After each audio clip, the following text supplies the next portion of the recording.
Adarshi English and semi-English school kingdom.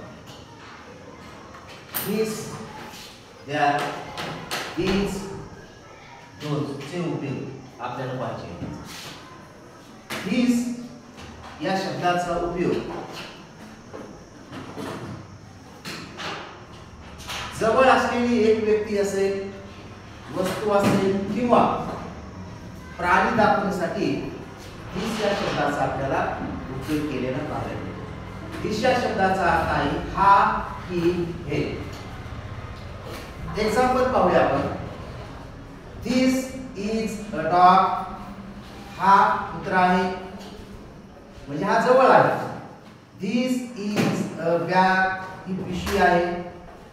This is a book. हे पुस्तक आहे. दिस is संस्कार. हा संस्कार आहे, हा मुलगा आहे. दिस इज संस्कृती. ही संस्कृती आहे. म्हणजे आपण जवळ असलेली व्यक्ती असेल, वस्तू असेल किंवा प्राणी असेल, जवळी वस्तू दाखवण्यासाठी प्राणी किंवा व्यक्ती असेल त्याला दाखवण्यासाठी दिस या शब्दाचा कसा उपयोग होतो हे आपण पाहिलेलं आहे. आता आपण दिस या शब्दाचे आलेखवचन these आहे. दिसचा आलेखवचन काय दाखवलेला आहे आपल्याला इथं? these. these याचा अर्थ आहे हे, ह्या, ही. these या शब्दाचा उपयोग जवळ असलेले अनेक व्यक्ती असतील. इथं these मध्ये आपण एकच व्यक्तीचा इथं उल्लेख केलेला पाहिजे, पण आपल्याला these या शब्दाचा उपयोग जवळ असलेले अनेक व्यक्ती असतील, वस्तू असतील किंवा प्राणी दाखवण्यासाठी आपण त्या these या शब्दाचा आपण उपयोग करतो. आता आपण त्याचं उदाहरण पाहूया. these are dogs. अनेक वचन आहे. हे कुत्रे आहेत, एकापेक्षा जास्त आहे म्हणजे आपल्याला अनेक वचन दाखवले आहे. दिस म्हणजे इथं दिस इज अ डॉग. हा एक कुत्रा आहे म्हणजे हा कुत्रा आहे, पण इथं कुत्री आहे म्हणजे अनेक वचन दाखवले आपण. these are bags. ह्या पिशव्या आहेत म्हणजे आपल्याला अनेक वचन दाखवले. these are books. ही पुस्तके आहेत. these are boys. ही मुले आहेत. these are girls. ह्या मुली आहेत. म्हणजे आपल्याला इथं काय दाखवण्याचा प्रयत्न केलेला आहे? इथं आपल्याला अनेक वचन दाखवण्याचा प्रयत्न केलेला आहे. तो अनेक वचन आपल्याला these या शब्दापासून कसा झाला आणि दिस या शब्दाचं एक वचन दाखवलेलं आहे, तर these या शब्दाचं अनेक वचन इथं आपल्याला पाहायला मिळेल. तर आपण पाहूया द्या म्हणजे तो, ती, ते. तू, ती, ते. द्या या शब्दाचा उपयोग दूर असलेली एक व्यक्ती, वस्तू किंवा प्राणी दाखवण्यासाठी करतात. आता आपण पाहिलेलं आहे दिस या शब्दाचा उपयोग आपल्याला जवळ असलेली व्यक्ती, वस्तू किंवा प्राणी दाखवण्यासाठी आपण उपयोग केलेला आहे. पण आपल्याला इथं त्या शब्दाचा उपयोग आपल्याला लांबची, दूर असलेली व्यक्ती असेल, वस्तू असेल किंवा प्राणी असेल हा दाखवण्यासाठी आपण इथं उपयोग केलेला पाहायला मिळतो. आता याचे एक्झाम्पल पाहूया आपण. That is an ox.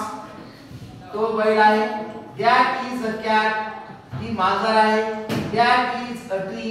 ते झाड आहे. दॅट इज संस्कार. तो संस्कार आहे. दॅट इज संस्कृती. ही संस्कृती आहे. म्हणजे आपल्याला दूर असलेली व्यक्ती, वस्तू किंवा प्राणी दाखवण्यासाठी आपण त्याचा उपयोग आपल्याला पाहायला मिळतो. तर आपल्याला पुढे पाहायचं दॅटचं अनेक वचन कसं झालं आणि आपल्याला त्याचं अनेक वचन काय झालं हे पाहूया आपण. दॅट या शब्दाचे अनेक वचन. दॅट या शब्दाचे अनेक वचन दोज आहे. दोजचा अर्थ काय आहे? दोज, ते, त्या, ती. दोज या शब्दाचा उपयोग दूर असलेल्या अनेक व्यक्ती, वस्तू किंवा प्राणी दाखवण्यासाठी करतात. आता आपण याचा उपयोग तो, ती, ते.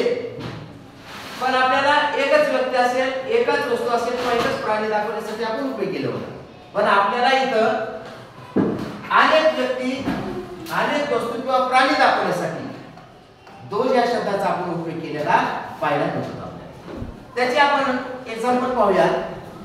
दोज आर ऑक्सन ते बैल आहेत. दोज आर कॅट्स ती मांजरी आहेत.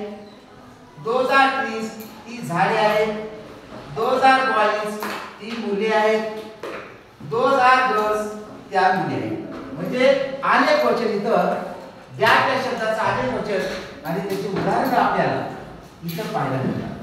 आपल्याला नवनवीन व्हिडिओ पाहण्यासाठी आमच्या चॅनेलला लाईक, शेअर आणि सबस्क्राईब करा आणि इंग्रजीची भीती दूर करा आणि नवीन नवीन व्हिडिओ असतील त्याचे व्हिडिओ पहा आणि प्रॅक्टिस करा.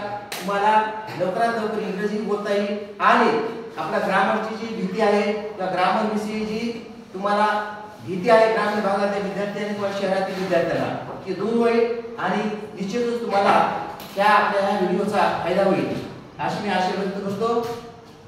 धन्यवाद.